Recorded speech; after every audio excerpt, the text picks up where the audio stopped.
Les crises ont commencé trop tard. Dans une plaine où l'on attendait seulement blé et poussière, une coque de bois prenait forme comme une question qui ne voulait pas se taire. Le martèlement résonnait comme un ordre ancien que la foule ignorait. L'odeur de cire montait au soleil et le goût de sel de mer semblait lointain et incongru. Le cliquetis du métal, le bois qui se fendilait doucement, la voix rauque du charpentier qui parlait à haute voix comme à un ami invisible, tout cela dessinait une image impossible aux yeux du marché et aux oreilles des sages. Tandis que la ville célébrait ses inventions et ses nouvelles lois, un homme tenait serré un seul chantier et une seule promesse.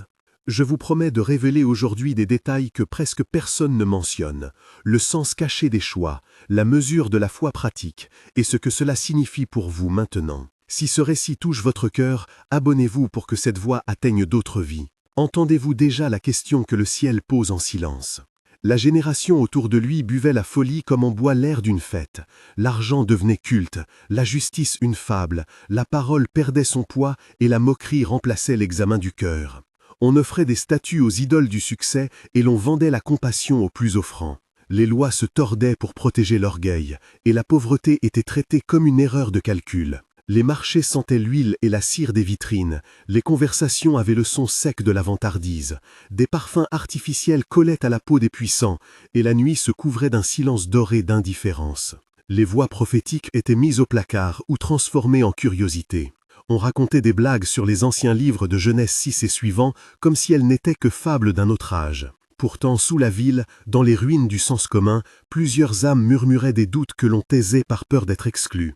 La perversité n'était pas seulement morale, elle était structurelle et s'incrustait dans les rites quotidiens, dans la manière de manger, de jeter, d'acheter, de légiférer. Les pleurs étaient étouffés par le bruit des célébrations, et la génération pensait être invincible parce qu'elle ne craignait plus rien. Noé n'était pas un chef politique, il n'était pas un innovateur de salon, il marchait simplement avec Dieu et vivait en alignement avec une voie que la plupart considéraient dépassée. Sa vie antérieure le peignait comme un charpentier qui avait appris à lire les signes du bois, un homme qui avait appris à attendre le grain de la saison et qui parlait peu mais agissait sans relâche.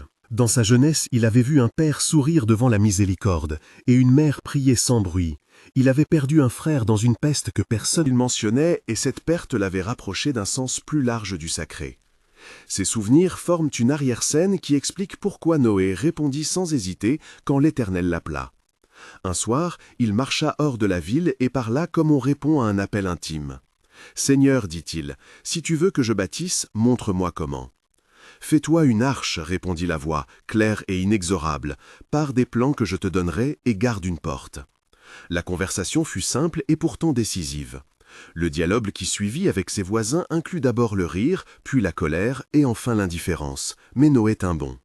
Les premiers actes d'obéissance furent modestes et quotidiens, des mesures, des coupes, des prières murmurées au milieu des copeaux. Si cette partie de l'histoire te touche, je sais ce que tu ressens. Il est étrange et douloureux d'observer quelqu'un moqué pour vivre autrement. Beaucoup d'entre nous ressentent ce mélange de tristesse et de respect mêlé. Raconte en commentaire quelle est la petite action que tu considères aujourd'hui comme ton propre marteau. Quelque chose qui paraît inutile pour les autres, mais que tu sens appelé à faire. Commence ta réponse par « Mon marteau est » pour que les autres puissent facilement lire et répondre. Partager cela aide non seulement toi à ordonner tes pensées, mais crée aussi un espace où d'autres peuvent s'inspirer et trouver du courage. Nous lisons et répondons aux commentaires les plus transformateurs et nous prions pour ceux qui demandent. Maintenant, revenons à l'histoire pour voir comment la communauté réagit quand l'avertissement cesse d'être parole et devient réalité. La construction elle-même devint prédication. Noé travaillait à l'aube et au couchant. Chaque planche recevait une prière, chaque clou un murmure de foi.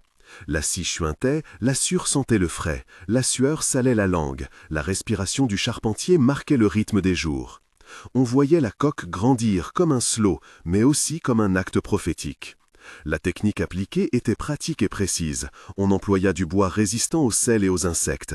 Les joints furent calfatés selon des méthodes anciennes, les clous espacés pour permettre disponibilité et résistance.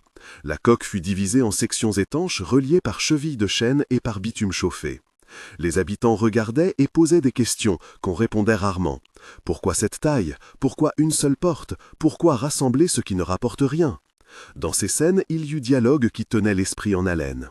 « Tu penses vraiment que cela suffira » demanda Élie un matin en levant les yeux. Je ne pense pas, répondit Noé, je crois et j'obéis. Obéir à qui ricanait Hélène depuis la ruelle. À celui qui appelle, dit Noé, la voix basse. Et si tu te trompes, dit Mathis, et si tout cela n'est qu'une folie? Si je me trompe, dit Noé, au moins ma maison aura été fidèle. La fidélité ne nourrit pas les familles, lança Zacharie. La fidélité garde la promesse, dit-il, et ses yeux brillaient. Les échanges se multiplièrent, 6 voix au moins se levèrent pour contester, puis se tairaient devant la constance des gestes. La ville nomma plusieurs acteurs secondaires qui jetaient des pierres verbales et physiques. Élie le forgeron qui distribuait sarcasme, Hélène la boulangère qui animait les rires, Mathis l'ancien seigneur de la place qui craignait la perte de prestige, Zacharie le marchand influent qui voyait son commerce menacé, Rebecca une jeune mère intriguée qui vint aider parfois, Jonas un enfant qui regardait en silence et Tamar une vieille femme qui priait sous un porche. Ces personnages apparaissent et disparaissent, chacun avec une petite scène qui révèle le climat moral. Les sermons de Noé, prononcés au coin du chantier, étaient simples et pratiques.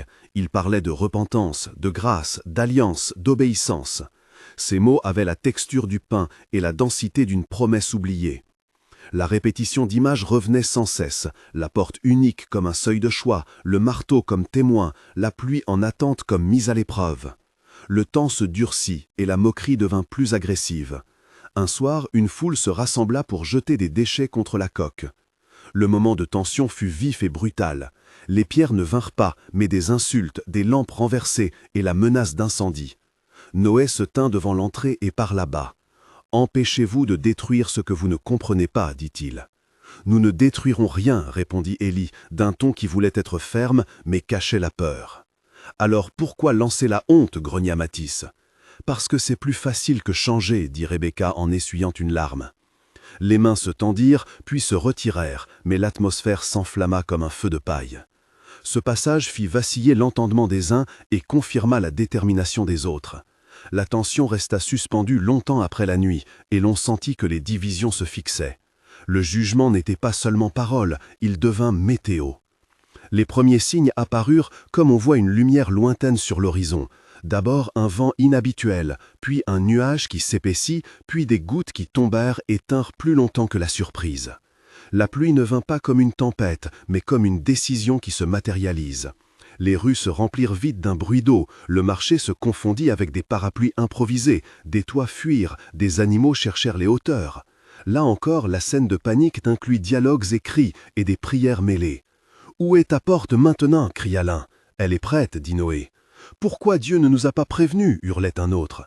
Genèse 6 à 9 le disait, mais vous ne vouliez pas entendre, répondit Tamar en se protégeant le visage.